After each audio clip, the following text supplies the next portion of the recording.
সবাইকেই জানি শুভ নববর্ষ, সরি শুভ নববর্ষের আন্তরিক শুভেচ্ছা এবং ভালোবাসা। আজকে আমাদের দোকানে লক্ষ্মী গণেশের পুজো হতে চলেছে, তাই জন্য সকাল সকাল ঘুম থেকে উঠে রেডি হয়ে স্নান দান করে মালা গাঁথতে বসে পড়েছে সূর্যবাবু। অ্যান্ড আমি ফটাফট মালাগুলোকে সাজিয়ে নিলাম এরকম করে। দেখে নাও, আমাদের দোকানটা সত্যি কথা বলতে আজকে খুবই অসাম লাগছিল।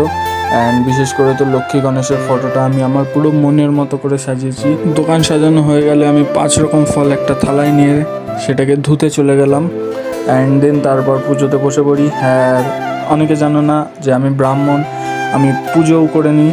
তো আজকে আমি পুজো করলাম। পুজো শেষ হয়ে যাওয়ার পর দেন এখন বসে আছি। এখন আমাদের ঘরের দোকানটা জাস্ট দেখো, পুজো হওয়ার পর জাস্ট অসাম লাগছে। পুজো শেষ হওয়ার পর ফটাফট দোকানটাকে ঘুরিয়ে একবার দেখিয়ে নিলাম। অ্যান্ড এই যে আমাদের পুকি যে ক্যামেরা দেখে খুবই খুশি হয়ে গেছিলো। তারপর আমাদের যারা দোকানে গেস্টরা আসবে তাদের জন্য এইরকম ঠিক প্লেট সাজিয়েছিলাম। তারপর আমারও খুব খিদে পেয়ে গেছিলো, কারণ 1টা বাজে। আমিও খেয়ে নিলাম। দেন তারপর নিচে এসে আমাদের নিজেদের ভ্লগ আমরা নিজেরাই দেখছি আর নিজেরাই মজা করছি, কারণ ভ্লগ এডিট করার পর দেখার সময় হয় না, তাই নিজেদের ভ্লগ নিজেরাই দেখতে হচ্ছে। ওই দেখো আমাদের পাপাই বাবু। অ্যান্ড সব কিছু শেষ করার পর আমরা এবার তরমুজ খাবো, কারণ গরম খুবই পড়েছে জয়পুরে, তাই তরমুজ খাওয়াটা অত্যন্ত প্রয়োজনীয়।